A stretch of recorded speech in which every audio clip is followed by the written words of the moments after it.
Bueno, bienvenidos todos. Vamos a tener una charla que esperemos que sea lo más interesante posible y que satisfaga vuestra curiosidad y necesidades en esta materia en la que nos va a ilustrar Gonzalo Pérez, que ha sido ha sido alumno de esta misma titulación. Me ha padecido también en clase, como le ha pasado a más de uno de los que estáis aquí presentes. Y bueno, pues actualmente está trabajando en Tequila y nos vamos a valer de la experiencia que ella acumula para que lo que nos va a exponer hoy sea lo más adecuado a la realidad profesional en la que os vais a desenvolver, en la que él ya está trabajando. Y, por supuesto, ahora las correspondientes pinceladas de la inteligencia artificial, que es una materia de la que no nos escapamos absolutamente en ningún ámbito en el que nos movamos actualmente. El título de la ponencia lo estáis viendo ahí. Vamos a intentar que sea eso lo más entretenido y provechosa posible.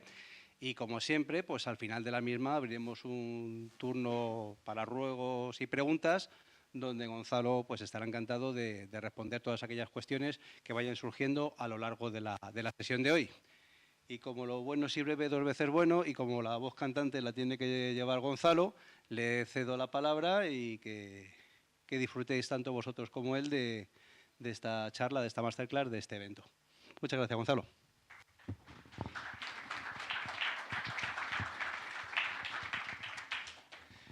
Hola, buenas tardes. Muchas gracias por haber venido aquí, aunque algunos sé que os han obligado a venir. Pero bueno, quería empezar esta charla sobre arquitectura y conceptos de código con una pequeña anécdota que me ocurrió hace unos años. Y es que ya llevaba unos años yo trabajando y un chico me siguió por LinkedIn y me preguntó lo siguiente, que qué me hubiera gustado más saber cuando estaba en su posición.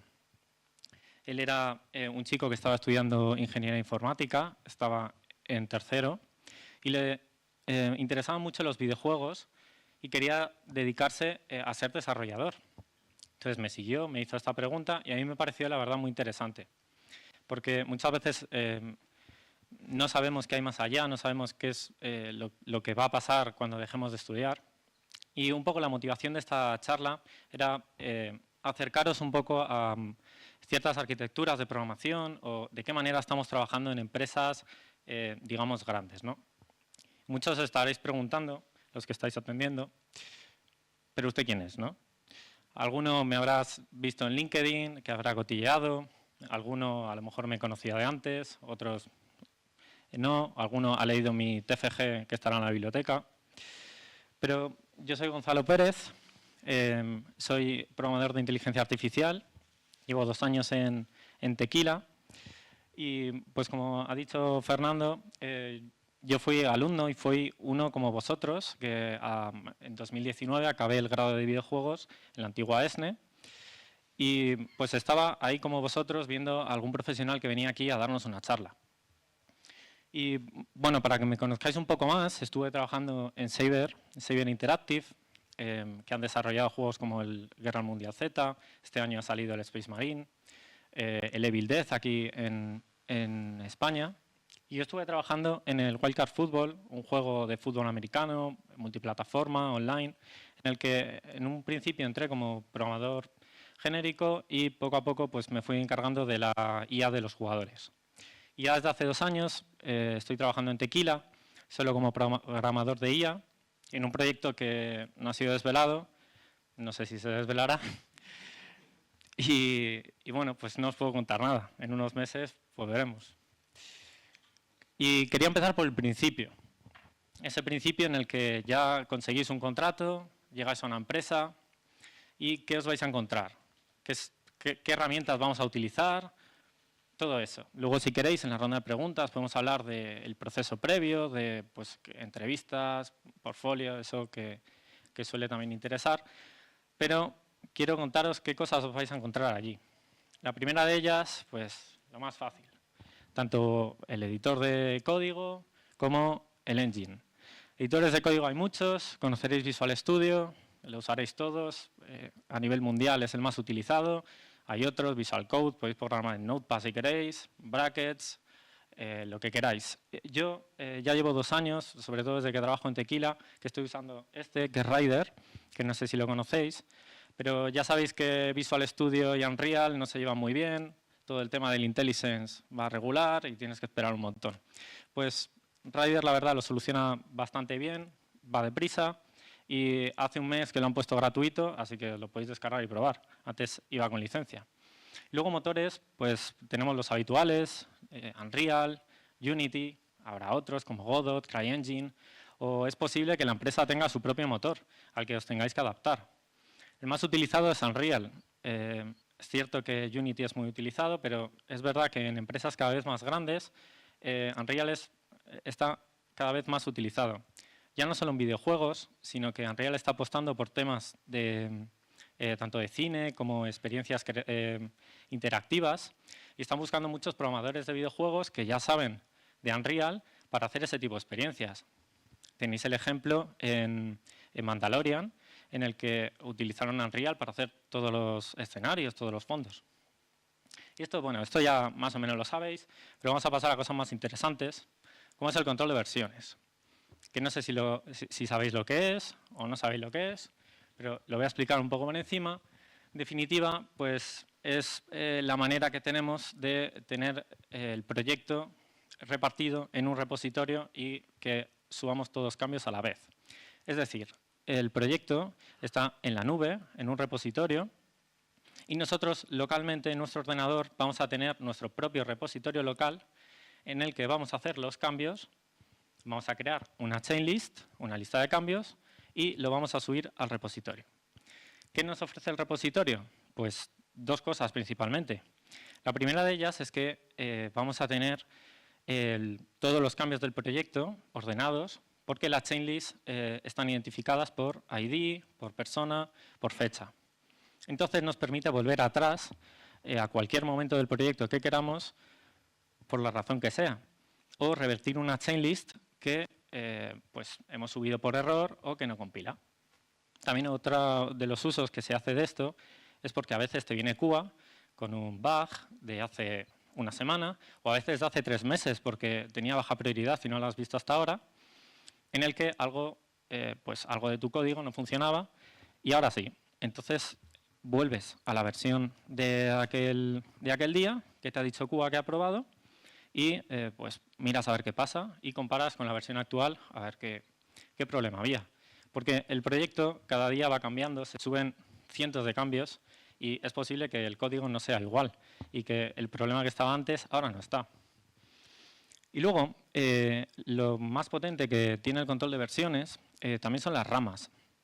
Es muy habitual que tengamos una rama mainline en el proyecto en el que el proyecto está de manera estable. El proyecto ahí debe compilar, funcionar perfectamente y bueno, pues ahí depende un poco de los criterios de la empresa, se va subiendo a mainline cada cierto tiempo. A lo mejor pasas una vertical slice, un prototipo, una beta y vas subiendo ahí. Pero diariamente trabajamos en una rama secundaria, una rama hija de mainline, que sea development, en el que se suben los cambios diarios. Luego además se pueden hacer ramificaciones extra. Si vas a hacer una beta especial que quieres un tipo de contenido, pues haces otra rama y trabajas sobre ella quitando los archivos o poniendo los archivos que quieras. Un ejemplo de esto, pues yo quiero imaginar que en el FIFA hacen una rama del FC24 y otra rama del FC25 cuando lo sacan. De esa manera pueden seguir trabajando en el FC25 para los cambios del año que viene y en el FC24 te siguen subiendo los parches actuales, si los suben. Más cosas que vamos a encontrar. Las code reviews. Todos los cambios que queráis subir al proyecto de código van a ser revisados por otros programadores, ya sean compañeros vuestros o leads o un compañero especializado en la temática que vais a subir.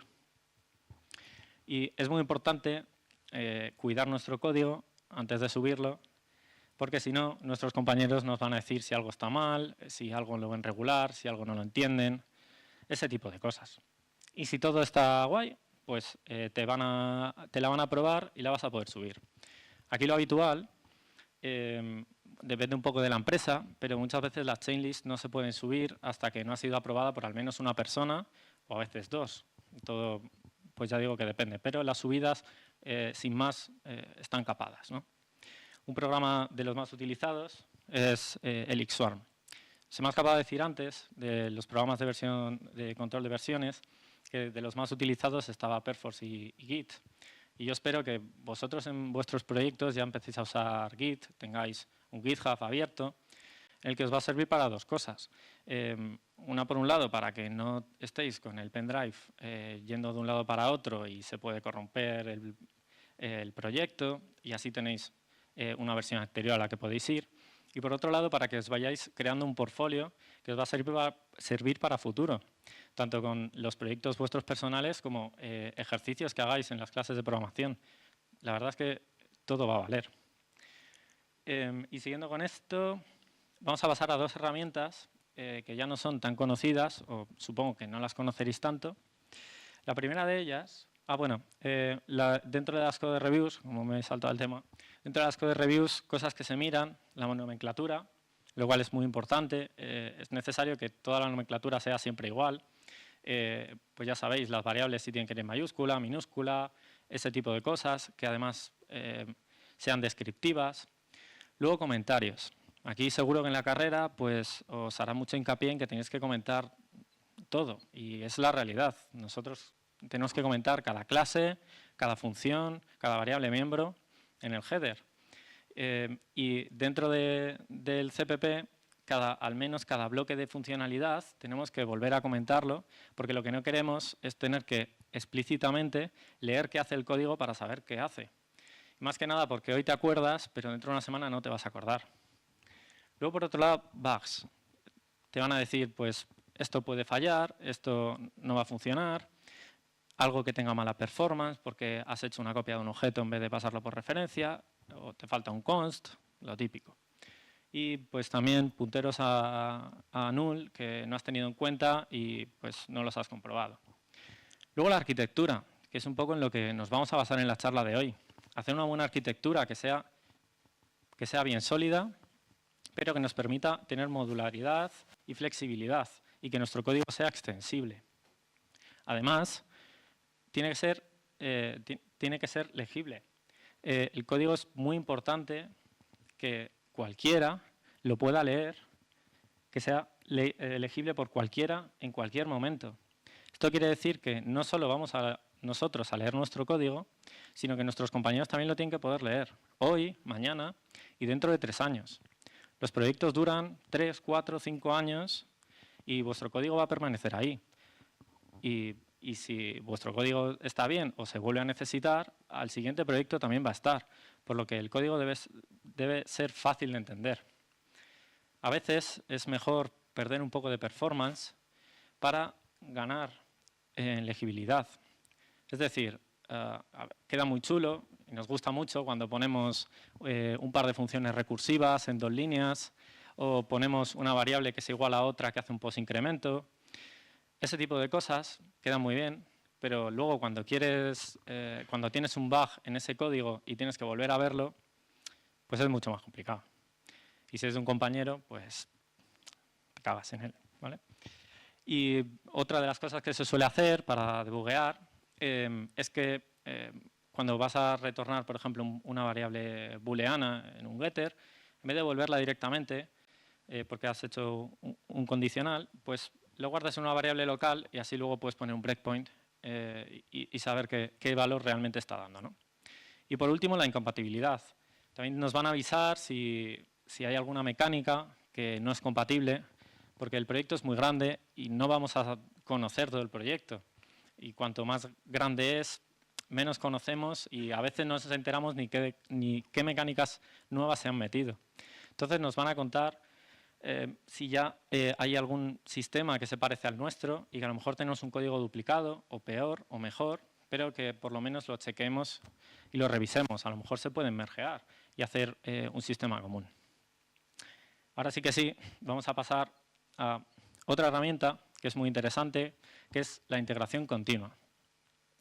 ¿Qué es la integración continua? Pues aquí os he puesto que es una práctica de automatización de integración de cambios y lo que hace es, pues lo junta en un repositorio central y hace builds y testea.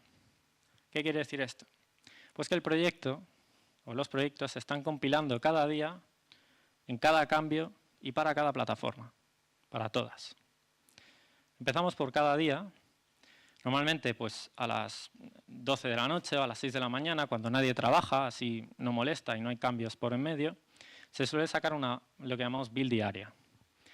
Tenemos un programa que está funcionando constantemente en unas máquinas ahí de la empresa, entonces saca una build diaria simplemente por tenerla y también porque QA trabaja sobre esa build y sobre los cambios diarios que ha habido.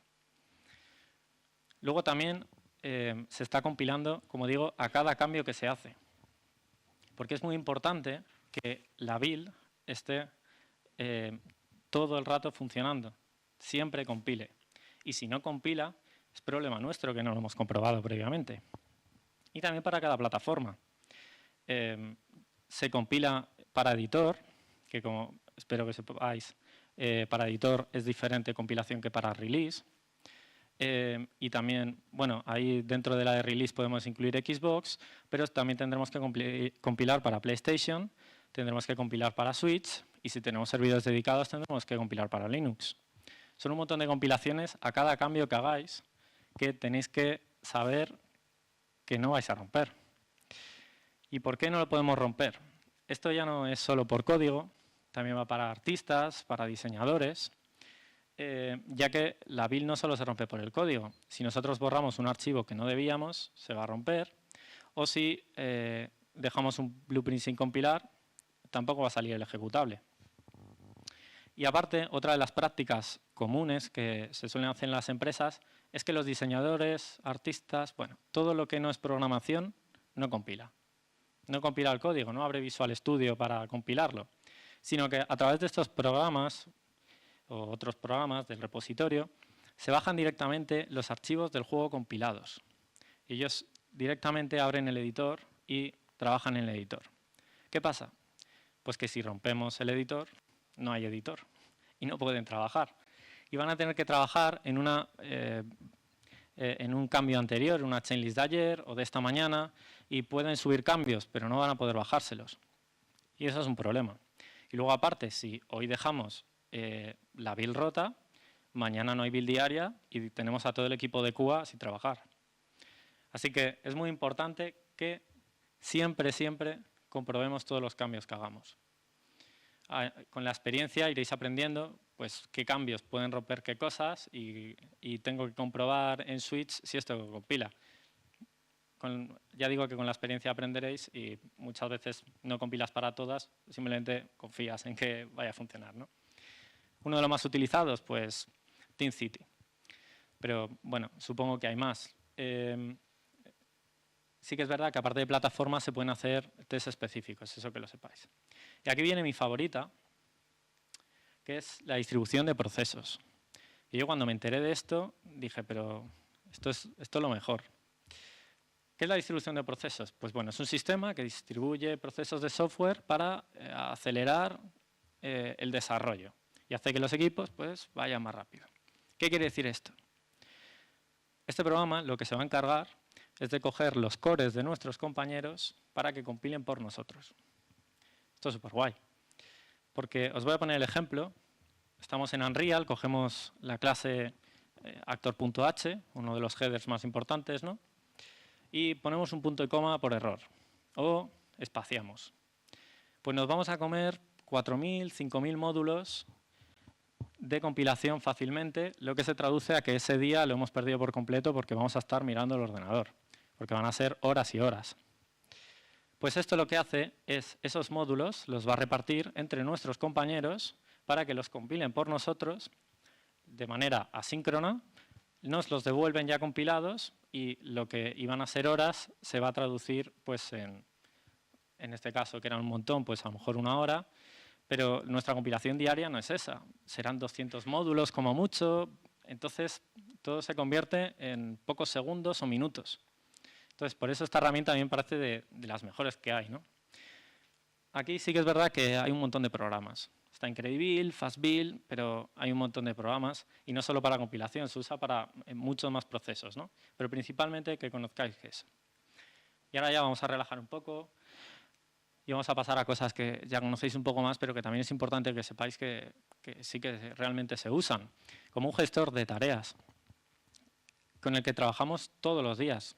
Sí que es verdad que es una cosa más de los productores, que nos lo piden y tal, pero trabajamos tanto con las tareas que tenemos que hacer diarias, toda la planificación, así como los bugs o requests de otros equipos de una mecánica que tenemos que hacer. Y bueno, pues de los más conocidos está Jira, ¿vale? Pero aquí pues el que más os guste podéis utilizar. Producción es producción pondrá el que les guste, ¿no? Luego la documentación. Estas charlas de programación y he puesto documentación, ¿no? Que suena a que lo van a hacer los diseñadores y ya está. Pues esto no es así. Sí que es verdad que los programadores solemos ser un poco vagos y no queremos documentar nada y bueno, que se lean las variables o nuestro código y ya está. Pero por lo menos nosotros en Tequila tenemos la costumbre de documentar las cosas y la verdad es que viene muy bien. Hay que documentar, bueno, se documentan tanto las mecánicas como las notas de las reuniones que tenemos o guías de estilo, guías de trabajo, temas de arquitectura.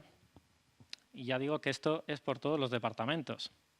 Una de las cosas que tiene buena que documentemos por parte de programación es, primero, dos cosas, ¿no? La primera, la documentación parece que solo les corre cuando te vas a ir, en el que todo el mundo te dice, oye, pero todas estas cosas que has hecho, ¿cómo van? Explícamelas, y te dedicas a hacer un montón de documentación y explicar a todo el mundo cómo va eso. Entonces, si ya lo has hecho diariamente, pues no hace falta. Pero aparte de eso, es muy común que tú hagas una mecánica, la tocan o no la tocan, y dentro de 3 meses te viene el diseñador que cómo funcionaba tu mecánica. Que se la expliques, mires el código, porque tú tampoco te acuerdas de cómo funcionaba la mecánica y te metes otra vez al código a ver cómo iba, qué variables había. Entonces, para no hacer eso, tú tienes la documentación y le dices al diseñador que se la lea. Y se ha acabado. Una cosa importante, os he puesto el ejemplo de Confluence, que es bastante utilizada. Yo os recomendaría que intentéis buscar una herramienta que sea online y no estéis con Words, TXTs, este tipo de cosas, y con un formato todos igual, por favor. Y luego ya, pues temas de seguridad. Para las compañías es importante la seguridad, pues para que no se filtren los proyectos y también porque tratamos, nosotros no directamente, pero tratamos con un montón de datos de usuarios, de los que juegan a los juegos. Y eso pues es muy problemático. Entonces, lo normal es que os conectéis a una VPN para todos los servicios, tanto desde el repositorio a mismamente Confluence. No vais a poder acceder a no ser que os conectéis a la VPN. Y ahora sí, podemos empezar un nuevo proyecto. Vamos a imaginar que vamos a empezar un proyecto desde cero, ¿vale? Llega un nuevo proyecto a la empresa y normalmente pues, nos llegará más tarde, pero habrá una reunión inicial de todos los jefes de departamentos con la dirección creativa en la que les explicarán el juego chulo que quieren hacer. Vamos a suponer que vamos a hacer un juego grande, tipo Horizon, ¿no? Un juego que sea pues, de mundo abierto, con un personaje principal, que haya un montón de entidades que tenemos que hacer de IA, haya combate, puzzles, ese tipo de cosas, ¿no? Y nosotros desde programación, cuando nos llega eso, pues tenemos que valorar ciertas cosas y pensar en cómo vamos a abordarlas, ¿no? Cómo vamos a abordar esos problemas. Principalmente tenemos que pensar 2 cosas. ¿Qué va a ser el workspace que vamos a utilizar y las plataformas a las que vamos a salir? Primero empezamos por el workspace, tenemos que elegir el engine. Lo más habitual es que una empresa se case con el engine que quiere, Unreal, y utilice ese para siempre. Pero también es posible que ahora haya llegado un proyecto que digan que quieran sacarlo para móvil o para una plataforma nueva que hay y que a lo mejor el motor que estábamos utilizando no nos vale porque no tiene la API o para eso no es bueno. Por ejemplo, Unreal no tiene soporte para peer-to-peer y a lo mejor el juego que queremos sacar sí. Entonces, ahí pues tienes que valorar qué utilizar. Luego también los plugins. Es muy importante que al principio del proyecto sepamos qué plugins vamos a utilizar y no meterlos a mitad del proyecto porque puede haber un montón de problemas. Además, que hay que tener en cuenta que los plugins tengan buenas licencias, que los podamos utilizar, porque puede pasar que a mitad de desarrollo nos demos cuenta que el plugin que estábamos utilizando para todo no permite la distribución, ¿no? Y luego también pues, herramientas que necesitemos y todo eso. Y también nos las pedirán desde arte, pues si necesitan algo para crear un mundo tan grande como el del Horizon, pues a lo mejor necesitan una herramienta de generación procedural del mundo, ¿no? Y luego, por otro lado, las plataformas. Esto hay que tenerlo en cuenta desde el principio. Y tampoco nos pueden decir a mitad de desarrollo que ahora vamos a salir para Switch, porque va a ser imposible. Trabajar para PC es muy sencillo, o digamos lo más sencillo, porque puedes hacer un poco lo que quieras. También puedes determinar tú a cuántos FPS va a ir tu juego, más o menos. Para Xbox va un poco de la línea, aunque ya te ponen algunos requisitos, y ya pues es mucho más complicado salir para PlayStation, y ya no te digo para Switch. Porque el desarrollo cambia totalmente.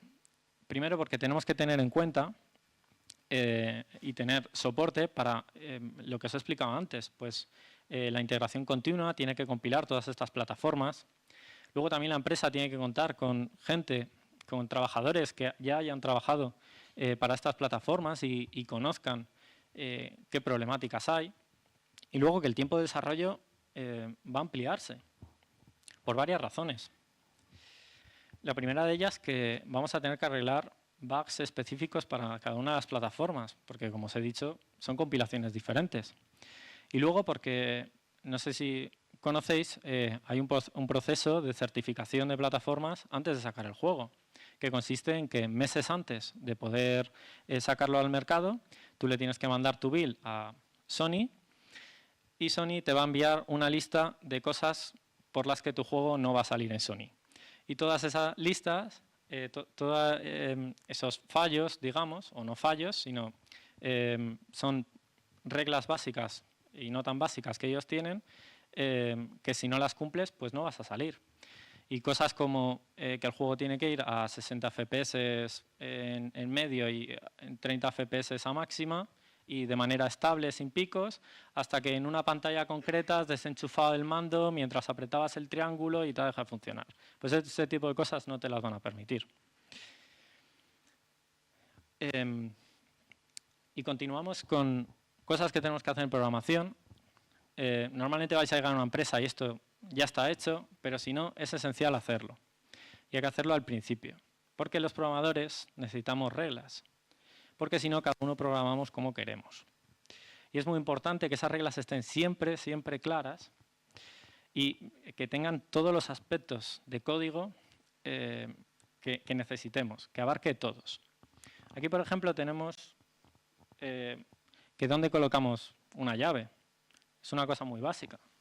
Entonces, os quería preguntar a vosotros, que levantéis la mano, los que no os habéis dormido todavía, como aquel, hola, ¿qué tal? Levantad la mano quienes ponéis la llave después del if condición. Hostia, ¿eh? ¿Y quiénes los ponéis en la siguiente línea?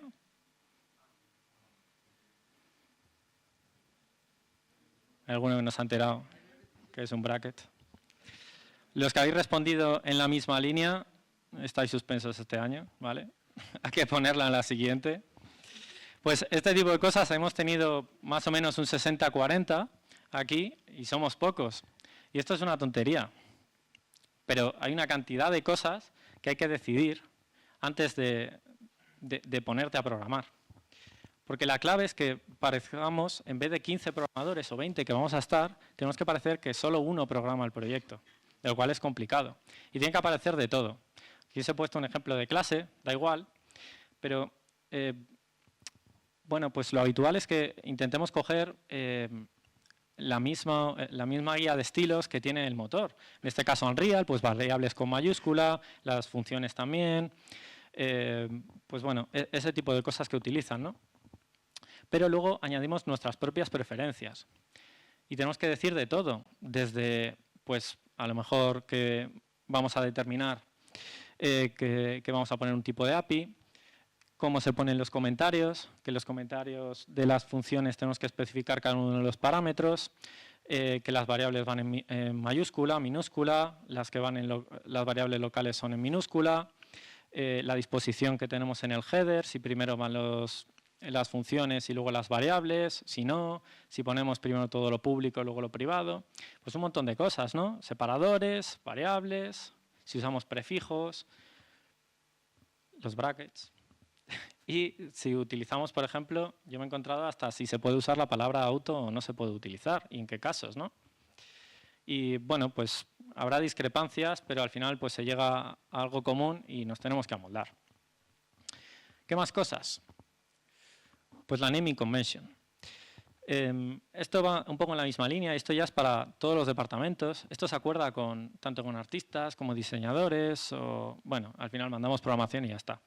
Pero se intenta debatir con ellos, porque al igual que la nomenclatura, pues también los assets tienen que tener la misma nomenclatura entre ellos para poder identificarlos, ¿no? Y que todos usemos lo mismo. Además hay que intentar que los assets, esto también para vosotros, que sean únicos. Unreal te permite tener dos carpetas que tengan dos assets con el mismo nombre. ¿Y eso qué hace? Pues que cuando busques te van a aparecer los dos. En realidad son cosas diferentes. Por eso hay que intentar con identificadores, con nombres, con tipos, intentar que sean únicos.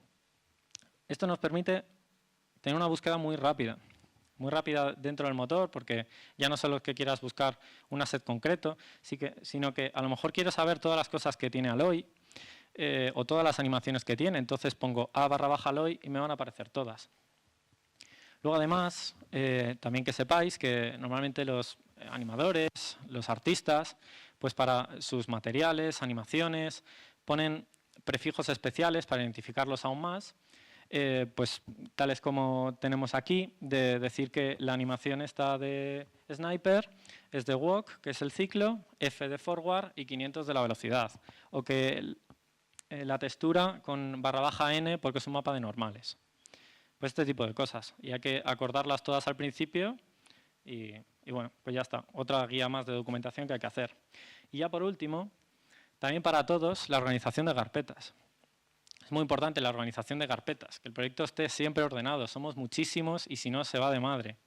Y esto tanto para los assets como para el código. Y si es posible que intentemos tener más o menos la misma estructura para dentro de Visual Studio que en el proyecto, más o menos, pues también está bien. Y esto sí que es para dos cosas. Una, porque nos facilita una búsqueda muy rápida dentro del proyecto. Y otra, porque tenemos que saber, por parte de programación, qué assets realmente son válidos para el juego y qué assets pues, son de prototipos. Porque lo que no queremos es engordar la build con un montón de cosas, de mapas, de assets, de meshes que no queremos. Es muy común que tengamos una estructura parecida a esta, en el que pues dentro de content no empecemos a meter las cosas, sino que tengamos una carpeta intermedia en la que tenemos el juego y aquí empezamos a meter lo que realmente queremos. Porque también tenemos carpetas pues tipo prototipos, cosas de plugins que nos hemos bajado, el starter content que nos ha venido, el first person de Unreal, todos esos templates que no queremos para nada, luego le damos a importar y nuestra build ocupa 500 gigas. Pues no puede ser. Y además que a veces pues diseño o arte hace un mapa de todo a 4K porque están haciendo sus pruebas y pues va a 5 FPS y no queremos ese mapa dentro de nuestro juego. Además, Unreal da soporte más o menos con una carpeta que se llama desarrolladores, developers, y esa carpeta pues crea una por cada automáticamente, lo podéis mirar, que suele estar oculta, automáticamente crea una carpeta por cada uno de los desarrolladores del proyecto y esa carpeta nunca va a ir dentro del juego. Esos assets no existen para Unreal. De esa manera pues podemos hacer nuestros propios tests, nuestros prototipos, sin que tengan que ir a la versión final. También hay que tener cuidado porque eso quiere decir que nada que esté fuera de las carpetas de juego puede estar dentro del nivel, porque se puede romper. O nada de mi developers puede estar ahí porque luego en el juego va a desaparecer y no va a estar, ¿no? Y ya por último, ya tenemos todo esto, tenemos el proyecto vacío, ya parece que podemos empezar. Vamos a empezar de cero. Pero esto no es lo normal. Lo normal es que contemos con un framework de trabajo. ¿Qué es el framework? Pues a mí me gusta ver el framework como el motor de código de la empresa, que hace que la empresa prospere, que la empresa pueda continuar haciendo proyectos y cada vez más deprisa, tomando todo el conocimiento que ha aprendido en juegos anteriores y aplicándolo a los siguientes. Entonces el framework sirve de base para cualquier proyecto. No tenemos que empezar de cero y así agilizamos, ¿no? También es transversal. ¿Qué quiere decir? Pues que esa base de código, si hay varios proyectos que están en desarrollo, va a ser igual para ambos. Ambos van a heredar de allí. ¿Y eso qué hace? Pues tiene de bueno que si arreglamos un bug, se arregla para ambos proyectos. Y por otro lado, que si una mecánica de un proyecto se promociona a framework, el otro proyecto también la va a tener instantáneamente. Además, pues los frameworks suelen proveer de herramientas que podemos o no utilizar en los proyectos. A lo mejor tenías un juego que habías hecho antes o directamente que han creado la herramienta porque querían, pues que tenía a lo mejor un editor de personajes o que tenía un proceso de save game, cualquier tipo de herramienta que puedes o no utilizar según pues, el juego que estás haciendo. Entonces no necesitas irte a un plugin externo que la propia empresa te lo va a dar. Luego además, pues esto también hay que verlo en empresas en las que no tienen, más bien que tienen motor propio, pues al final ese motor propio es el que usan como framework, ¿no? Y suben todas sus herramientas allí. Y luego lo que más me gusta del framework a mí es que está limpio. Porque al final tendemos en los propios proyectos a meter un montón de cosas hechas ad hoc que solo valen para nosotros y al final eso no acaba valiendo para otro y si luego lo tiene que volver a duplicar, pues borra la mitad del código. Pero en cambio el framework suele estar limpio porque para subir algo a framework pues lo limpiamos, lo hacemos modular y ese tipo de cosas. Y ahora sí que sí, ya podemos empezar. Ahora ya tenemos todo, tenemos el proyecto y nos viene una nueva feature.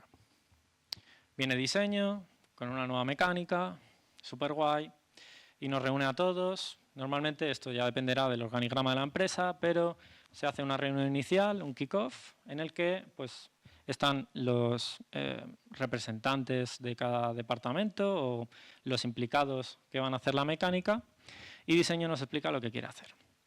En este caso, pues nos dicen que vamos a hacer una nueva entidad para el juego, y esa nueva entidad, que se va a llamar Juan, va a ser un enemigo. Va a ser el primer enemigo que tenemos en el juego. Es humanoide, puede spawnear en cualquier sitio, puede tanto andar como correr, pero también puede saltar entre plataformas y obstáculos, ¿no? Lo bueno que nos dicen que va por la NAZMES, así que no nos tenemos que preocupar porque vaya por las paredes o volando. Genial. El enemigo tiene la habilidad de atacar al jugador cuando lo percibe y puede hacer melee y de rango, ¿vale? Pero el melee solo va a hacer en corta distancia, nos dicen. Así que generalmente va a ser de rango. Por el contrario, puede recibir daño del jugador porque tiene una barra de vida que cuando llega a cero, pues muere. El diseñador no ha reinventado la rueda, estamos haciendo un enemigo cualquiera. Y ya tiene la habilidad de que cuando tiene la vida baja, pues una vez durante el juego, pues se puede curar. Ya tenemos esto, nos presentan esto. Pero antes de ponernos a hacer nada, pues tendremos que decidir que no hemos dicho todavía qué programador somos, ¿no? Porque en las empresas hay un montón de roles de programación. Cuanto más crece la empresa, más roles va a haber y más puede especializar a sus trabajadores, ya no solo en programación, sino también os lo encontraréis en arte, en animaciones, incluso en diseño, pues que habrá de level, habrá solo del player, habrá solo de IA, habrá solo de misiones, etc. Y aquí os he puesto un poco pues, los que suele haber más en grande y los que menos hay en pequeño, ¿no? Normalmente entramos a una empresa y todo el mundo es gameplay, que es lo que queremos hacer, ¿no? Siempre es gameplay. Pero, bueno, pues si tenemos un juego online y tal, va a haber gente de online y gente de backend que se van a hacer llamadas entre ellos para guardar los datos de usuario o, pues, por ejemplo, en el FIFA tendrán que guardar el equipo que tú tienes hecho en la nube, ¿no? Pues eso es lo que se encarga backend, bases de datos y demás. El engine, en caso de que haya un engine propio o el framework, ¿no? Luego, además, pues va a haber gente de tools que hacen herramientas para el desarrollo diario, los sistemas de animación, de físicas, pero como doy la charla yo, pues vamos a ser programadores de IA, ¿vale? Y os quería explicar qué hace un programador de IA o qué se considera la IA en videojuegos, porque ya todos sabemos lo que es la IA, todos tenemos ChatGPT en el móvil, ahora ha salido el Grok este en X, ¿no? O en Twitter. Pues la IA se define como un campo de la computación en el que pues, puedes hacer un sistema que tenga tareas que principalmente haría un humano con inteligencia, ¿no? Como aprendizaje, razonamiento y tal. Esto a nivel general para todos. Pero en videojuegos pues, se adapta un poco este concepto y se hacen cosas distintas. A veces tiene en común con otros campos de inteligencia artificial y a veces no. Se entiende en videojuegos esa IA como pues tenemos un NPC que interactúa con el jugador y hace pues decisiones simulando inteligencia. Y aquí quiero matizar qué es simulando inteligencia. Porque lo que no queremos hacer es que, al menos en videojuegos, que la IA sea inteligente. Lo que queremos hacer es que parezca que la IA es inteligente. Porque lo inteligente, digamos, sería hacer lo que hace el jugador. Pero no tenemos que hacer que la IA sea el jugador, porque eso es aburrido. La IA tenemos que pensarla como que es una mecánica más del juego que hace que el jugador pues, lo sienta bien. Si cogemos el God of War, en el que tenemos a Kratos y a Atreus no va a combatir como Kratos. Porque si combatiese igual, pues Kratos no siente que es más poderoso y aparte se quedaría parado a ver cómo los mata. En cambio, hace que la experiencia de combate sea mucho mejor, hace que pues parezca que va todo el rato en la historia contigo, más o menos combate, haces un par de acciones con él y eso el jugador lo dice como, ah, pues mira, de los mejores companions que hay de IA, ¿no? El Atreus. Dicho esto, pues la IA básicamente lo que hace es percibir las cosas que hay en el mundo mediante los estímulos y pues se comportará en base a eso que ha percibido, ¿no?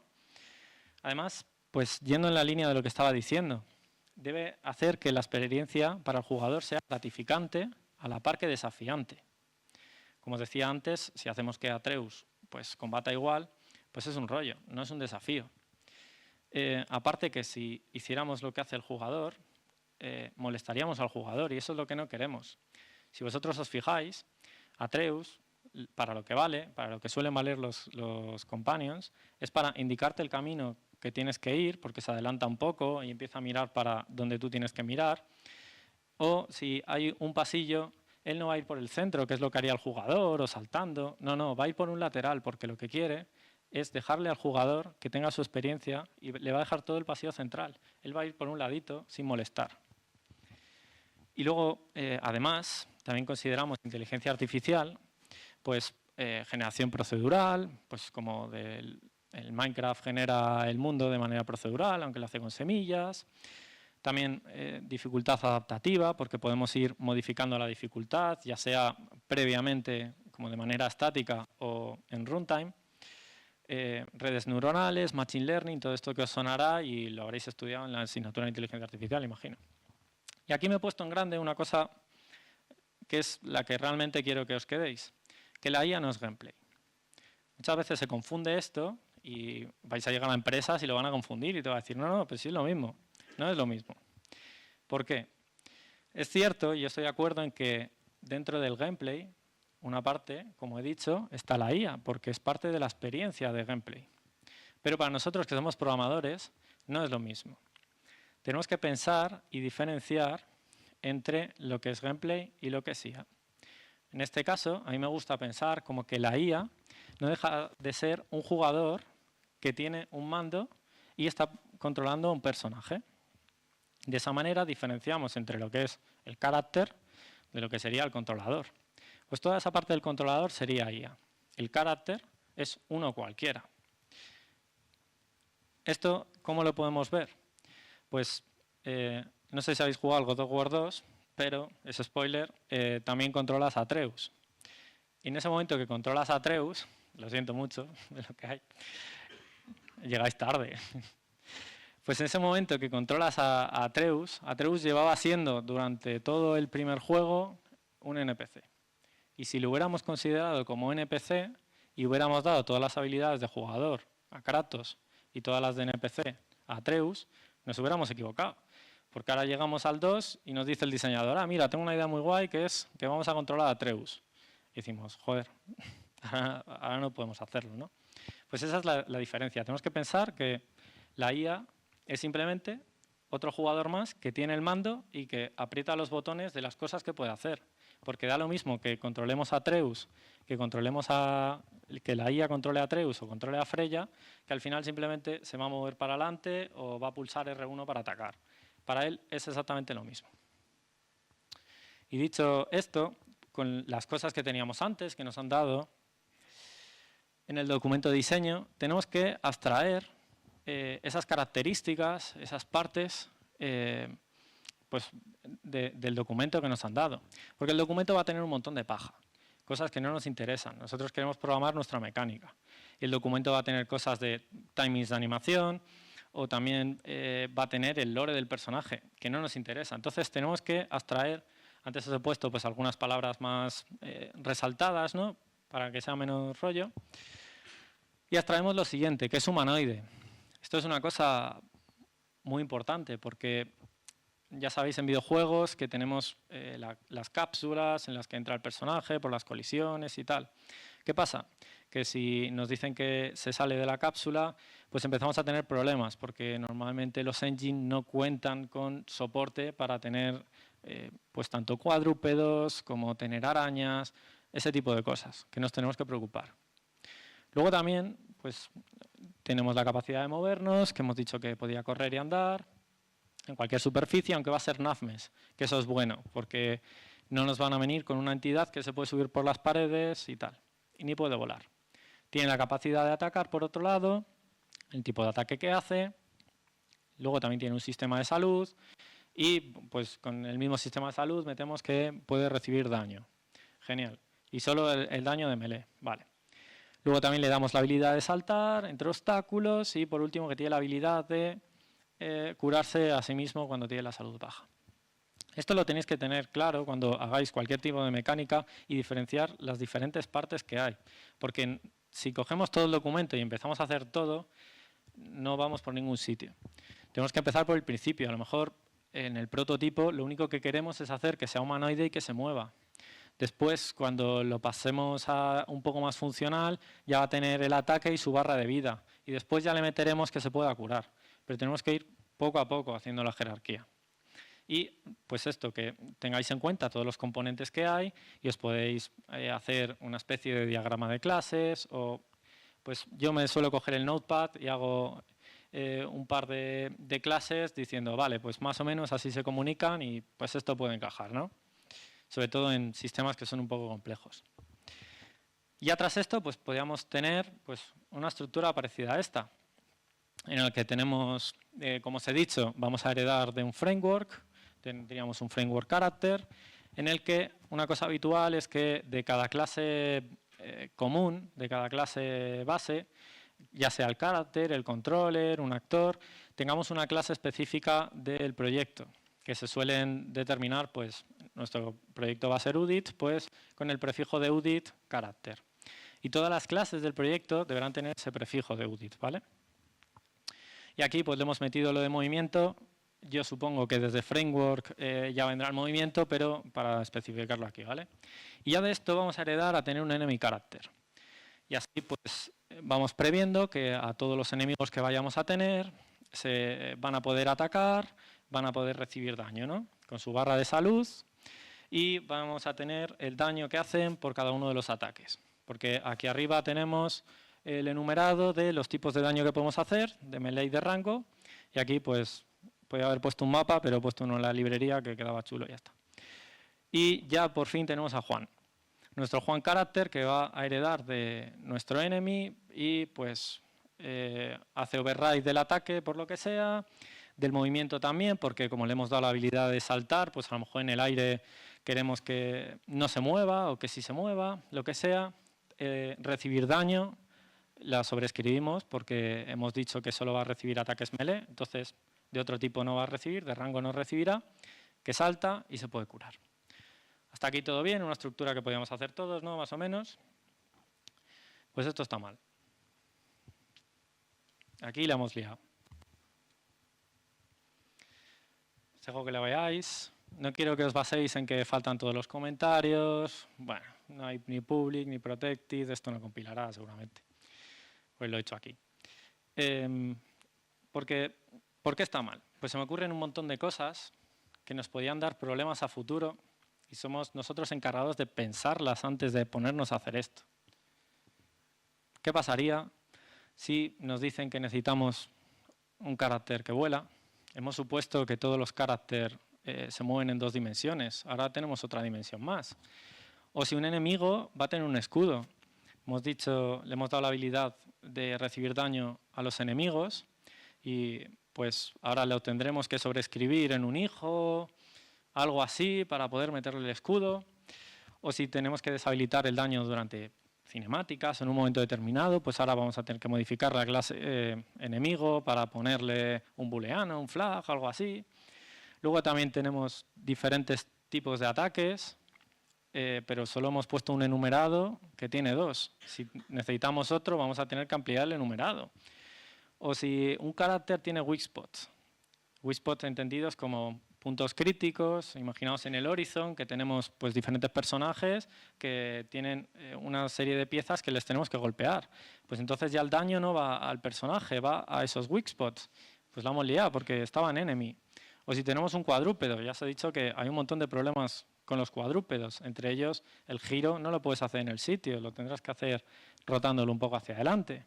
O si los jugadores o el jugador también puede atacar. Le hemos dado la habilidad de atacar al enemigo. Ahora vamos a tener que duplicar ese código y dárselo al jugador. O si otro puede saltar, que es una habilidad que se la hemos dado solamente a Juan. O si tenemos un enemigo estático. Hemos dicho que los enemigos son carácter y los caracteres se mueven. Ahora tenemos un enemigo que es estático como una torreta y pues la hemos liado. O si el jugador, posiblemente, esto ya lo podíamos haber previsto, que el jugador va a recibir también daño. Y recibir daño es una función de enemy character. Otro carácter puede curarse a sí mismo, que lo tiene solo Juan. El enemigo se convierte en un aliado, lo que os he dicho antes. Me habéis dicho que sí, en la diapositiva anterior os he dicho que Atreus se podía convertir en el jugador y ahora hemos hecho un enemy character y nadie se ha llevado las manos a la cabeza.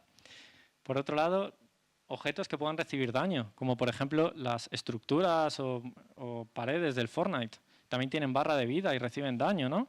Del mismo tipo. También si tenemos pociones de salud, es una habilidad que solo tiene Juan, o si el jugador, por el contrario, controla a un NPC. Esta clase de cosas ocurren al momento, se me ocurren al momento y son problemas que vamos a tener en el futuro y tenemos que preverlos.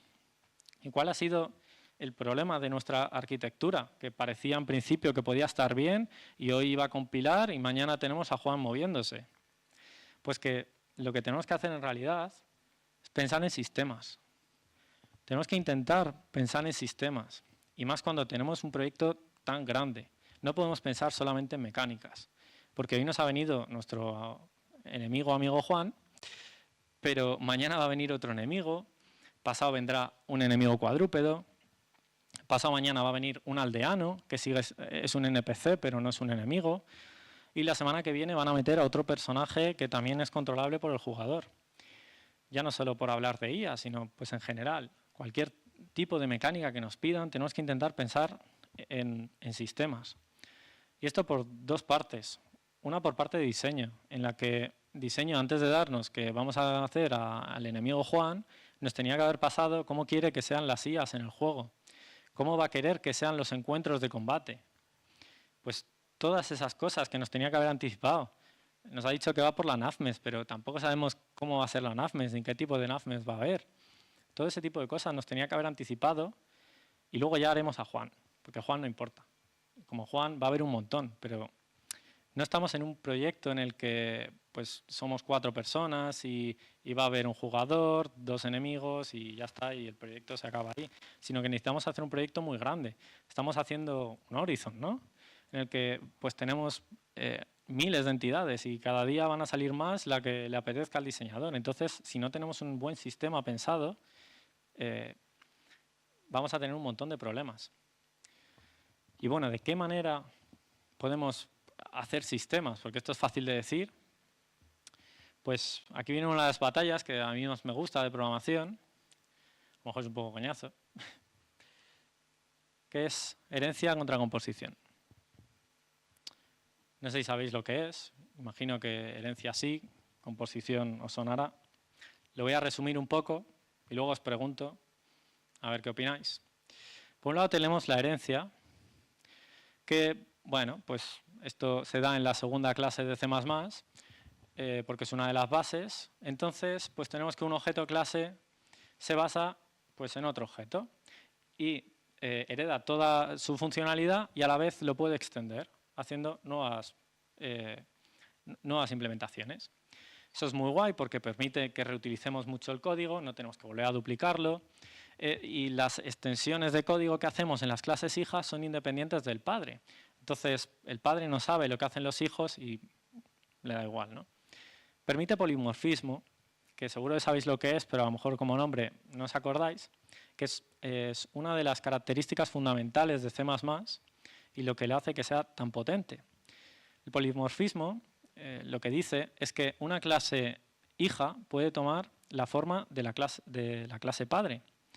¿Esto qué quiere decir? Pues que nosotros en algún sitio del juego tendremos un ejemplo como este, ¿no? En el que el vehículo es una clase base y la bicicleta es una clase hija. El ejemplo más nombrado, ¿no? de herencia. Pues tendremos algún sitio en el juego en el que queramos saber el vehículo que tiene el jugador. Y ahí diremos, dame tu vehículo. Y será un getter. Y ese getter pues devolverá un puntero a vehículo. Nos devuelve un puntero a vehículo, pero ese vehículo no va a ser vehículo. Ese vehículo puede ser una bicicleta, un camión o puede ser un coche. Eso es lo que quiere decir el polimorfismo, que esa bicicleta se ha convertido en, digamos, en tomar la forma del objeto vehículo. Pero cuando llamemos a vehículo de dame tu nombre, el polimorfismo se encarga de, a través de las funciones virtuales, overrides y tal, de llamar a la función real de bicicleta para devolvernos que su nombre es bicicleta. Hasta aquí bien. Y por otro lado, tenemos la composición. Que la composición es pues, que un objeto clase es compuesta por un número de objetos o componentes. Para entendernos suelen ser componentes. ¿Esto qué hace? Pues que nos facilita un montón modificar cualquier funcionalidad, extender los comportamientos que tienen los objetos sin necesidad de modificar nada del código base. No permite polimorfismo, este es el problema, porque el ejemplo sería que tenemos un coche y el coche lo vamos a componer pues, de un motor, lo vamos a componer de 4 ruedas, de un volante, un poco lo que queramos. Y lo bueno que tiene esto es que mañana nos viene el diseñador y nos dice, quiero hacer un coche que tenga rueda de repuesto. Pues cogemos el componente rueda de repuesto y se lo añadimos al coche. Pero la clase coche sigue funcionando igual con rueda de repuesto, sin rueda de repuesto o sin 4 ruedas porque el coche es de 2. Da igual. Lo malo, ya digo, que es que no tiene polimorfismo porque tenemos un objeto creado compuesto por componentes y bueno, pues aquí lo único podemos heredar entre ellos, ¿no? Entonces, bueno, sabiendo pros y contras más o menos, ¿quién está con herencia? Más arriba las manos, hombre. ¿Y quién composición? Como el 50%, ¿eh? ¿Y el resto sois artistas? Bueno. Pues el ganador de la velada, hay empate. Vaya por Dios. Es híbrido. Lo ideal es que la arquitectura que debemos hacer es híbrida, pero luego, cuando los jueces puntúan, el que gana la composición, ¿vale? Lo ideal es que tengamos un sistema que está basado en composición y que tenga herencia después. Es decir, nuestros objetos en general deben estar compuestos y luego después los propios componentes son los que vamos a heredar para añadirles más funcionalidad. Entonces así tenemos lo mejor de ambas cosas. Permitimos que nuestros objetos sean fácilmente modificables y reutilizables y luego además podemos utilizar polimorfismo, utilizar la herencia y añadir las cosas que queramos. Vale, esto es híbrido, pero ¿cuándo tenemos que hacer una y cuándo tenemos que usar la otra? Pues bien, el truco es entre ser y tener. Por un lado tenemos ser, que sería la herencia. Herencia es ser, siempre. Que un cerdo es un animal y una bicicleta es un vehículo. Hasta aquí siempre nos queda todo muy claro. Y por otro lado, la composición es tener. Siempre hay que pensar en tener. Cuando hagáis una arquitectura de algo, un objeto, decir, vale, pues ¿es algo o tiene algo? En este caso, el cerdo tiene una cola y la bicicleta tiene un manillar. Pero nos podría venir un diseñador y nos dice, tengo una idea guapísima. Vamos a hacer que la bicicleta, en vez de tener un manillar, va a tener un mando de la Play. Decimos, va, estupendo, porque cogemos, le quitamos el manillar y le ponemos el mando de la Play. Pero la bicicleta sigue siendo la misma y sigue funcionando, y lo hacemos así, instantáneo. Es más, aquí lo bueno sería hacer el híbrido de ambas cosas, de tal manera que la bicicleta tiene un componente que sea controlador, del que vamos a heredar pues, el manillar, vamos a heredar el mando de la Play, un volante, lo que queramos. Pero simplemente nos da igual lo que haga por dentro. Hay que pensar en composición como que los componentes son cajas negras de funcionalidad que nos vamos a comunicar con ellos mediante algunas funciones públicas y tal, nos van a devolver la funcionalidad que queremos, como en este caso el controlador, que lo único que queremos es saber si va a izquierda o derecha, pero todo lo que haga como si tiene un joystick, me da igual.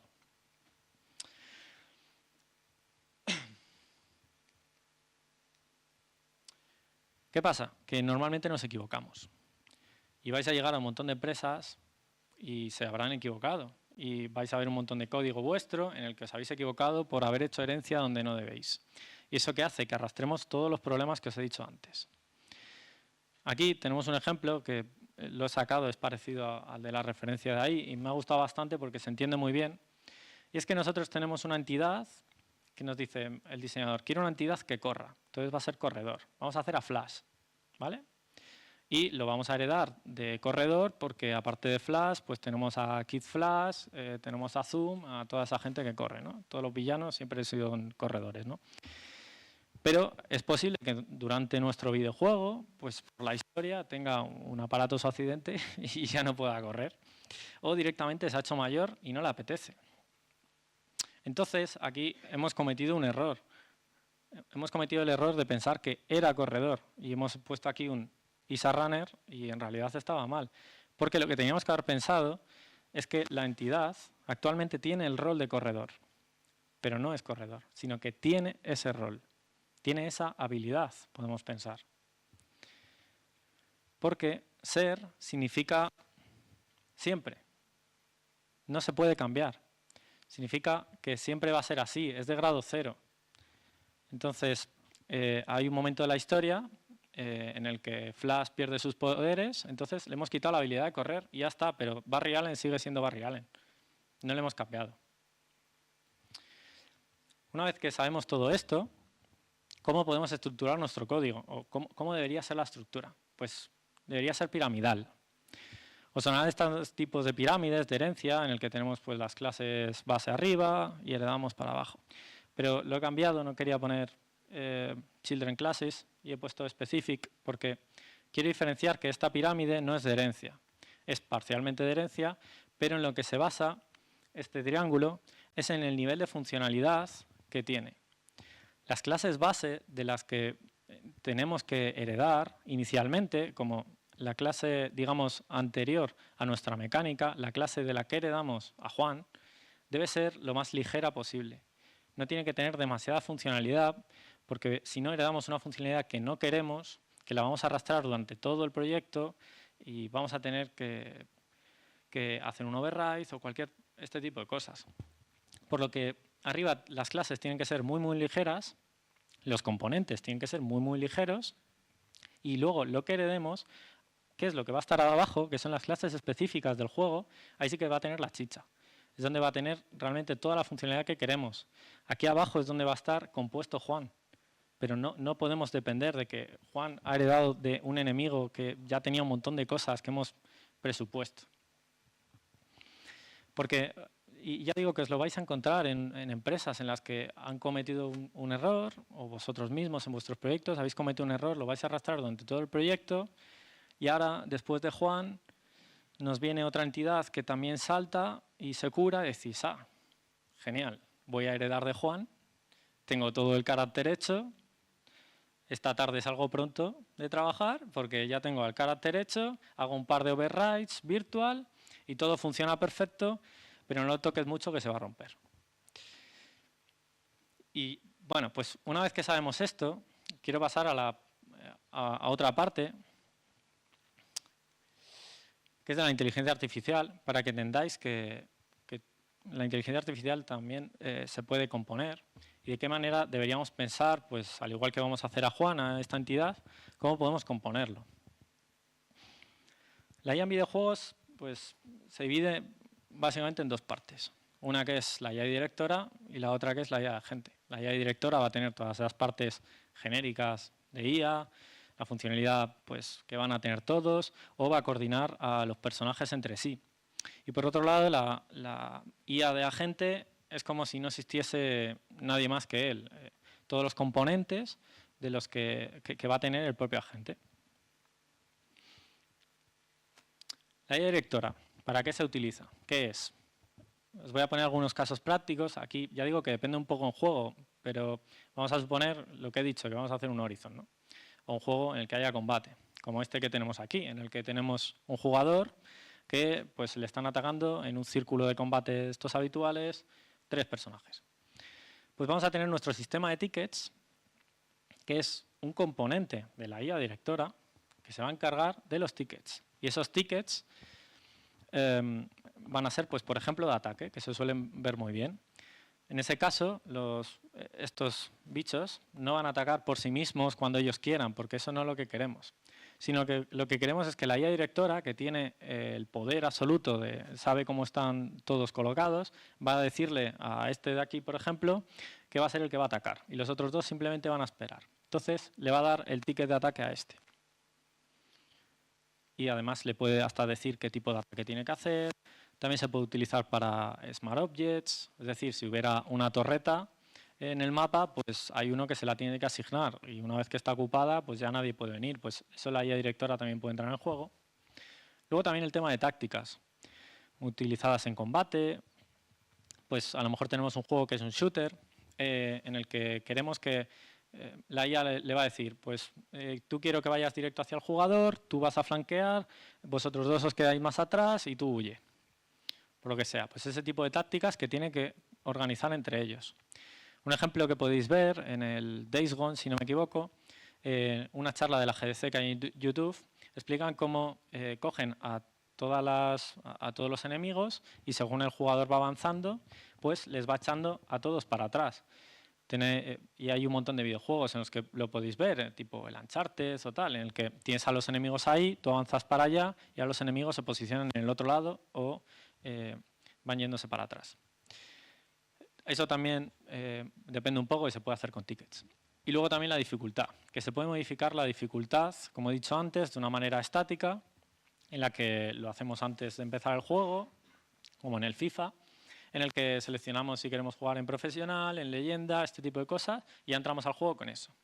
O también puede ser modificable en runtime, como el FIFA, de ese handicap que dicen que no hay, en el que en el minuto 45 siempre te meten gol porque quieren que tu experiencia sea mejor, ¿no? O también en el Candy Crush, en el que tú llevas 5 niveles completados y el sexto va a ser imposible que te lo vayas a pasar. Pero si llevas 2 semanas sin jugar al juego, ese nivel de repente es facilísimo. Porque modifican durante el juego pues, que tengas una mejor experiencia, o eso dicen.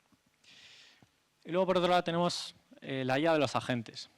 Siempre van a tener más o menos los mismos componentes. Esto, para que os fijéis, estamos haciendo una IA, hemos pensado en hacer a Juan, pero esto se va a aplicar a cualquier IA de cualquier juego, digamos, del mismo estilo. Si hacemos un juego de tablero, esto no vale, digamos, ¿no? Pero si hacemos NPCs, esto vale para todo.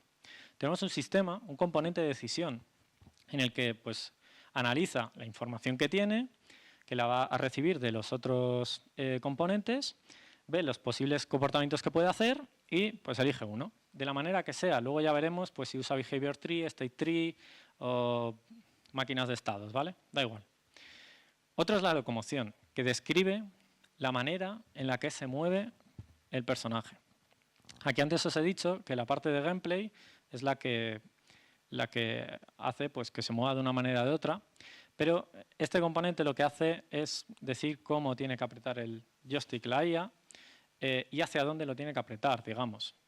Imaginaos que vamos a hacer un ataque al jugador y ese ataque, pues primero tendremos que hacer un comportamiento de follow hacia el jugador. Pues este comportamiento va a decidir si lo vamos a hacer apretando el botón de sprint, por ejemplo. Luego tenemos la percepción, muy común, que es la habilidad que tienen los agentes para percibir cosas a través de sus sentidos, pues como puede ser la vista. Y esa información se la guardan, pero no hacen nada con ella, más que luego ya pues, se lo compartirán a la decisión o a quien sea. Y el sistema de acciones, que es el que sabe pues, de todos los botones que tenemos en el mando a qué equivalen, ¿vale? Y si, por ejemplo, sabemos que podemos hacer patadas y podemos hacer puñetazos, pues esto sabe que podemos hacer un combo y se va a encargar de que si queremos hacer puñetazo, puñetazo, patada, pues lo va a gestionar. Y luego también tenemos otros componentes, como la memoria, en el que pues, va a memorizar eventos, va a memorizar actores, cosas que se haya encontrado, que haya percibido. Y el caso pues, que me gusta más, que es más explicativo para la memoria, es, por ejemplo, en un shooter. Estamos en el Call of Duty y nuestra IA va pasando y ve en el suelo, lo percibe por el sistema de percepción, que hay munición en el suelo. Genial. Pero dice, va, me da igual. Pero se la guarda en memoria. Se va más adelante, pega unos tiros y ya pues, se ha olvidado de que había munición. Porque, o sea, ya la deja de percibir, pero en cambio la tiene en memoria. Y dice, ay, necesito munición. Y se acuerda en memoria dónde estaba la munición y va por ella. Pues para eso sirve la memoria. Luego también tenemos el sistema de targeting, que, pues, por ejemplo, podría estar en comunicación con el de percepción y pues, con todos los actores que ha percibido, mediante una serie de reglas, determina que mi target es aquel, el player, por ejemplo. Y luego, por último, os he puesto aquí el scripting, o también puede ser un sistema de objetivos, de goals, en el que pues, los diseñadores pueden determinar que haga algo concreto en un momento concreto. También podría llegar a ser acciones mandadas, como por ejemplo en el Uncharted, en el que tú con el jugador empiezas a empujar una roca y tu hermano que estaba por ahí perdido dice, ah, espera, que ahora te tengo que ayudar. Pues eso está scriptado, o más o menos. Y como esto podemos hacer un montón más de componentes, los que se nos vayan ocurriendo, desde selección de Smart Objects o lo que sea, ¿no? Pero bueno, estos son un poco los principales que podemos pensar. Y con esto ya podemos hacer nuestro carácter, ya lo tenemos un poco más claro. Ahora lo vamos a componer de otra manera. Y es que, vale, sí, seguimos teniendo nuestro framework character, que os he dicho que eso es habitual, pero ahora va a estar compuesto por componentes. Tiene un Ability System Component y tiene un componente de movimiento. Esto, pues el componente de movimiento probablemente ya venga de la character de Unreal, al igual que el Anime Instance, estas cosas, ¿no? Pero bueno, lo pongo y así queda claro. Y ya tenemos aquí el UDIT character, que aquí sí que hemos dado una cosa por hecho y es que todos los characters van a tener daño y van a tener salud, ¿vale? Pero bueno, esto lo podemos dar un poco por hecho y tenemos los componentes. Y aquí tenemos esos componentes que hemos puesto. Los componentes hacen por sí mismos lo que haga falta. El de daño, pues recibe el daño, ve el tipo de daño, el daño que hemos recibido y tiene un puntero al otro componente, porque entre los componentes se pueden hablar entre ellos, para decirle, vale, pues has recibido este daño tal, pues te pongo esta salud y llama al set health, ¿vale? Esto por parte del carácter. ¿Y dónde está Juan? Juan está aquí. Juan no hace falta que hagamos una clase. Porque ¿qué tiene Juan? Absolutamente nada. Juan simplemente es una estructura que está compuesta por cosas que hace. ¿Qué necesitamos meter en una clase Juan Character? Más que tener una rigidez de que tenemos un Juan Character, que mañana te vienen los de narrativa, te cambian el nombre de Juan y tienes que hacer un rename en Visual, que ya te digo yo que jode. Pero Juan simplemente es un blueprint, que para eso sirven los blueprints. Un blueprint en el que le metemos la MES, el Anime Instance, el Damage, el Health, el Ability System Component, y ya está, y funciona por sí mismo, porque funciona por sus componentes. Y en el Ability System Component es donde le hemos metido pues, el set de habilidades en el que se puede mover, puede morirse, puede saltar, curarse y los ataques. Y ya está, y hemos compuesto a Juan. Y esto de igual manera que Juan no tiene nada, UDIT Character no tiene nada. creo que lo había dado. Vuestras clases de carácter deben estar lo más vacías posible. Y si tienen una funcionalidad dentro de carácter, seguramente es porque no le hemos buscado un sitio adecuado para que esté, no le hemos buscado un componente adecuado para que esté. Pero está ahí suelto y hemos hecho que tenga una funcionalidad extra y hemos engrosado ese pico de la pirámide. Y de la misma manera podemos hacer el controlador de Juan, ¿no? El controlador de Juan hereda del UDTY controller y tiene decisión, promoción, percepción, targeting, los componentes que os he dicho antes que podemos componer cualquiera, me da igual que fuera Juan que otro. Y aquí es donde entra, pues hemos elegido utilizar un behavior tree para la decisión. El behavior tree, sencillito, puede estar en estado scriptado, puede hacer ataques, que ya le preguntará al Action Manager qué ataque hará. Puede curarse, que ahí, bueno, lo podríamos introducir como acción, pero tendrá una decisión distinta hacer una cosa u otra.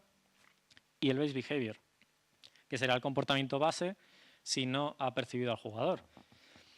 Y aquí pues se comunicará con el resto de componentes, el de locomoción, que tiene su wander para el base behavior, el follow para cuando va a ir a atacar al jugador, o tenemos el hide para cuando se quiere curar, que primero se va a esconder.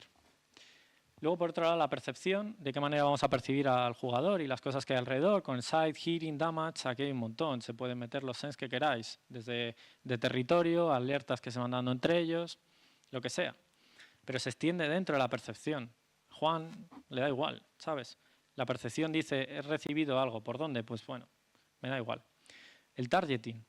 En este caso, pues lo que ha decidido para su target es decir que de los targets que actores que hemos percibido, vamos a ordenar por distancia. Y los de menor distancia son los que van a tener más prioridad y más aún prioridad va a tener el jugador sobre otros, que es una cosa que se suele hacer habitualmente. Y por último, el Action Manager con el melee, el range, el heal. Y con todo esto, lo que hemos hecho es crear un sistema. Ahora sí tenemos un sistema. ¿Nos ha costado más? Pues probablemente sí. Pero a la larga nos va a costar mucho menos. Porque en vez de pensar en una mecánica sola, que sí que es verdad que hemos hecho 3 clases y ya funcionaba, hemos tenido que crear pues 1, 2, 3, 4, pues al menos 7, 8, 9, 10 clases. Pero ahora ya tenemos un sistema y podemos crear todas las entidades que queramos. Aquí, y ya podemos irlo mejorando. Aquí os he puesto pues, que de UDIT Character podemos tener un blueprint intermedio para ya tener todos los componentes que tienen los humanoides o algo así, y luego ya simplemente tendríamos a Juan para meterle sus cosas específicas. Pero por otro lado, del controller aquí lo he cambiado. Aquí ya no tenemos a Juan. Esto es una mejora también que hay que hacer, porque como os he dicho antes, el controlador es un jugador. La IA es un jugador IA, no es Juan. Entonces, simplemente actúa de una determinada manera. Yo cuando juego al FIFA, pues yo no voy a jugar igual que este chico de aquí. Y estamos utilizando a los mismos caracteres, pero somos 2 controladores distintos. Lo que pasa es que yo pues lo hago de una manera y en este caso Enemy Controller lo hace de otra. Y aquí entra el tema de los arquetipos, que es lo que se suele también utilizar, de una composición de un tipo de IA, un tipo de mente, que lo hace de esa determinada manera. Y están pues arquetipos de minion, los heavies. Y aquí simplemente en la parte de gameplay lo que hacemos es reskins. Un ejemplo que a mí me gusta mucho es el Dark Souls, en el que os vais a dar cuenta que pues, los 2 primeros enemigos que te encuentras en cada nivel son el mismo, son el minion. El minion que se mueve, viene hacia ti, hace tonterías y tiene 2 ataques básicos. Pero en definitiva le da igual a la IA porque aprieta el R1 y ataca el ataque normal y luego ya veremos aquí el tipo de carácter que es y hará una cosa u otra. Pero lo importante es que hemos creado un sistema genérico, un sistema modular del que podemos seguir expandiendo nuestro juego y conseguir, si tenemos que conseguir todas estas entidades y más aún, pues tenemos que crear sistemas. Ya simplemente para terminar, quería pues, deciros un par de puntos, ¿no? Un par de consejillos. Primero, que creéis sistemas, por si en las 2 horas no os había quedado claro todavía. Tenemos que crear sistemas. Y también pensar en problemas futuros. Como hemos hecho antes, cuando hemos tenido esa arquitectura, hay que pensar en qué problemas nos pueden venir, en qué cosas pueden cambiar. Y también con el siguiente punto, de dar soporte a los diseñadores. Nuestra labor aquí es también prever si el diseño quiere llegar a un punto determinado, pero a lo mejor la manera en la que quiere llegar no es adecuada y nosotros como programadores también tenemos la obligación de decirles, oye, pues a lo mejor de esta manera no vamos a llegar bien y les proponemos otra. Y también dar soporte a los diseñadores en el sentido de que estamos creando sistemas. No somos los programadores la máquina de producción en el que pues, el diseñador dice quiero esto y nosotros se lo hacemos y se lo damos, sino que más bien le damos la máquina lo más fácil posible para que él lo pueda crear. Volvemos al punto 1. Hemos creado un sistema en el que el diseñador coge los blueprints, le mete las características que quiere y ha creado a Juan o ha creado a Rodolfo. Me da igual. Pero le hemos dado ese soporte. Luego también como punto 4, que mejoréis el código. Por un lado, vuestro propio código, que os vais a dar cuenta, a mí me pasa, veo un código mío de hace 2 meses y digo, joder, ¿cómo está esto? Una vez que ya no estás metido en la funcionalidad, dices, no lo hice tan bien. Como también el código que veáis, una mecánica que haya, pues la podéis intentar mejorar. O si 2 sistemas tienen cosas en común, pues a lo mejor podemos hacer un único sistema que sea un poco más flexible. No tengáis miedo a modificar esos códigos. Y ya también que aprendáis de otros campos. Yo aunque intento dedicarme a la inteligencia artificial, pero también tengo que hacer gameplay y también me he comido llamadas a backend, también he tenido que hacer sistemas de animaciones. Y de cada uno de los campos vas aprendiendo cuáles son sus problemas, qué problemática tienen en su desarrollo diario y cuál es en comparativa la que tienes tú en tu campo. Entonces, la comparas y aprendes cómo os podéis ayudar entre los diferentes roles. Pero ya por último, el mejor consejo que os puedo dar es que disfrutéis. Quería terminar resolviendo un poco la pregunta inicial que he dado, lo que le respondía a aquel chico de LinkedIn. Y lo que le dije a qué me hubiera gustado saber era que había al día siguiente. Ese día en el que tú te gradúas, acabas de terminar la etapa de estudios que llevas desde los 3 años a los 20 y algo. Y es una etapa muy importante de tu vida y ahora has empezado otra en la que no tienes ni idea. Y te vienen esas preguntas a la cabeza de, voy a llegar a una empresa, primero cómo va a ser el proceso de llegar a esa empresa, voy a llegar, voy a saber, voy a conocer lo que hay, voy a estar preparado. Pues irás aprendiendo a lo largo del tiempo, pero estáis preparados. Y lo que mejor podéis hacer es esto, disfrutar, porque somos desarrolladores de videojuegos y tenemos el mejor trabajo del mundo, que es dedicarnos a nuestro hobby, que eso no lo hace nadie. Así que estad orgullosos de ellos y poco más que añadir. Muchas gracias a todos.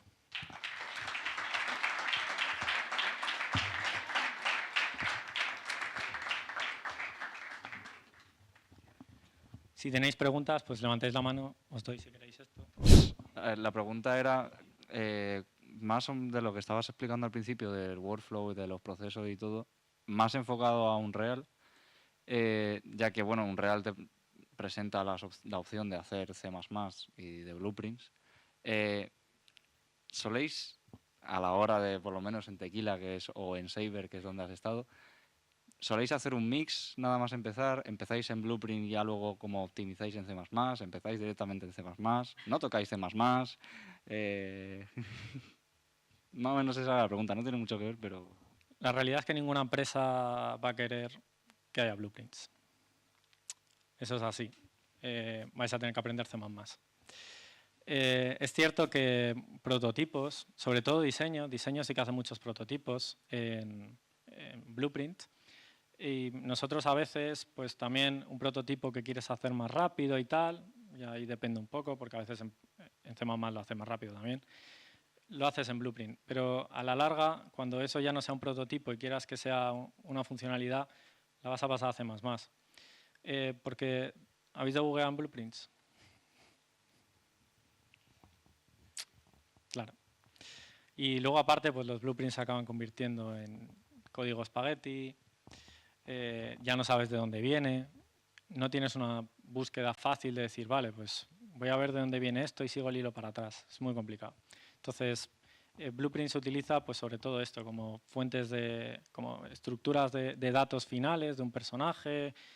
Sí que es verdad, el Anime Instance sí que es lo que más Blueprint se hace, porque todo el flujo de animación te lo tienes que comer ahí, pero el resto, poco Blueprint. Como mucho sí que dejamos funciones, pero no para programación, sino para a lo mejor que FX pues, ponga un sonido o tal, le dejas un delegado de un determinado momento de cuando has disparado y ya ahí pues que ellos metan su sonido de fogonazo, lo que sea. Ha habido un momento en el que has comentado, en plan, nada más empieza como un proyecto nuevo, que primero pues se juntan como los leads y luego ya se separan en cada departamento y tal.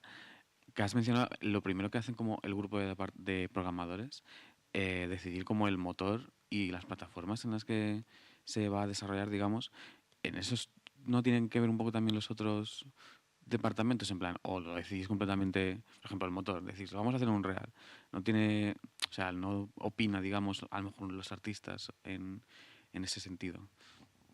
Sí, a ver, un poco como he dicho, al final las empresas suelen utilizar el mismo motor y no lo van a cambiar y además la gente está acostumbrada a uno y te van a decir que no van a cambiar. Pero sí que es cierto que al principio, cuando tú vas a hacer lo que he explicado, cuando vas a hacer un proyecto de X tipo, pues tienes que evaluar qué herramientas vas a utilizar y una de ellas es el motor. Y no decides solo programación, evidentemente si tienes artistas que te van a decir que es que el tipo de iluminación que queremos conseguir se consigue mejor en Unreal que en Unity, pues ahí pues hay que ceder, ¿no? Pero en cuanto a cosas un poco más complicadas, no, es que necesitamos hacer una funcionalidad concreta, tener un mundo abierto de determinada manera, tener unos servidores dedicados con un gran soporte o una API porque lo queremos sacar en Epic Games, pues ahí programación suele tirar un poco más, ¿no? Pero bueno, sí que se debate. Que antes, cuando has puesto como los tipos de inteligencias artificiales y tal, ¿cuál es el que más usas en videojuegos? En plan, lo de las redes neuronales y todo. Un poco todo. A ver, es cierto que usar en videojuegos exactamente, usar redes neuronales, machine learning y tal, va a depender mucho del tipo de juego que hagas. Al igual que si haces un juego de tablero, pues necesitarás una inteligencia artificial que te valga para el tablero, el tipo de juego que estás haciendo. Pero para hacer pues, personajes de este estilo, o un enemigo cualquiera, no te hace falta usar redes neuronales. A no ser que, es que ya digo que va a depender mucho del tipo de proyecto. Si a veces se usan algoritmos de machine learning para, ¿cómo se dice? Para hacer que aprendan las IAs y así no, digamos que no las tienes que configurar. Si haces una serie de bots, pues eso normalmente se entrenan, que era la palabra que quería decir, se entrenan los bots y pues juegan entre ellos o juegan con tal hasta que consiguen pues el tipo de bot que queremos. Pero ya digo, es que depende mucho del tipo de juego lo que vayas a utilizar. Algoritmos de este estilo yo no he usado muchos, sinceramente. ¿En qué grado, o sea, en qué curso estáis? ¿Cuarto, tercero? Ambos no. Ya. Entonces ya habéis tenido IA, ¿no? Habéis tenido IA en Unity también. Habéis dado, por ejemplo, el algoritmo de escalada. Pues mira, ese yo lo apliqué en esto que nos salga aquí. Lo apliqué en el juego de fútbol americano porque teníamos que hacer que las IAs chutasen, ¿vale? Y ahí teníamos una serie de variables, tal, y la verdad es que no nos importaba mucho que acertasen en el centro. Entonces, pues utilicé un algoritmo de escalada que me parecía muy guay para ir viendo, porque también había factor de viento y tal, pues dije, vale, pues lo voy a aplicar aquí y así pues dispara y va mirando las diferentes trayectorias que iba teniendo la pelota, izquierda a derecha, hasta que uno acertaba. No sé si responde mucho a tu pregunta. Las tasks y más que todo el behavior tree que utilizas en Unreal, porque bueno, o utilizas EQS o utilizas behavior trees. ¿Esas ya las tasks y todo esto también lo programas en C++ o te toca pegarte otra vez con Blueprints todo en C++? Sí, usamos behavior trees. Es cierto, en Tequila, por ejemplo, no usamos Blackboard. Lo hemos descartado, pero bueno. pero sí, usamos Behavior Trees, EQS, para todo el movimiento en malla de navegación es importante usar EQS, porque es la única manera que tienes a priori de saber que puedes llegar a un punto y valorar de todos los puntos que puedes ir a cuál vas a ir, ¿no? Y todo se programa en C++. De hecho, pues la EQS final la haces en Blueprint para poner la configuración, pero el resto es C++. A lo mejor es una pregunta un poco en plan genérica, pero aparte del portfolio, en plan, ¿alguna recomendación cuando salgamos de aquí para encontrar algún sitio? A ver, imagino ya os lo han dicho, tenéis que tener LinkedIn desde ya. Y aparte de LinkedIn, pues ya digo que os hagáis portfolio ahora mismo en GitHub y todo lo que tengáis lo vayáis subiendo porque es lo que, como no tenéis experiencia, es lo primero que podéis presentar a las empresas. De, mira, pues esto es el grado que he estudiado, podéis poner, he tenido esta nota y pues esto es mi portfolio. ¿Que se lo vayan a ver? No lo sé, sinceramente. Porque yo no entraría a ver el código de la gente, a ver exactamente qué ha hecho, más que a nivel general de arquitectura o ver, anda, mira, pues ha hecho este tipo. Si ponéis un vídeo de lo que habéis conseguido, pues mejor. Porque es cierto que cuanto más portfolio consigáis ahora mismo, mejor. Yo, desde que terminé la carrera, no tengo tiempo para seguir haciendo mis proyectos y seguir haciendo portfolio, porque ya estás 8 horas al día programando como para dedicarles otras horas más, ¿no? Entonces, cuanto más tengáis ahora, mucho mejor. Además que a medida que ganéis experiencia, eso es lo que va a valer. Las empresas luego te van a hacer una prueba técnica en la que pues, te evaluarán o te pedirán que hagas unas mecánicas concretas y pues eso es lo que va a valer. Entonces, cuando salgáis de aquí, primero paciencia, mucha paciencia. El mercado, la industria está un poco regular, sobre todo este último año, y mucha gente, ¿cuántos estáis aquí? Podríamos montar una empresa todos estos. Es muchísima gente la que cada día pues, se interesa más por los videojuegos y pues hay más competencia. Pero tened paciencia porque trabajo va a terminar habiendo y simplemente pues tenéis que buscar. Pues nada, pues muchas gracias por venir. No sé si tenéis clase ahora o vais a casa, pero gracias.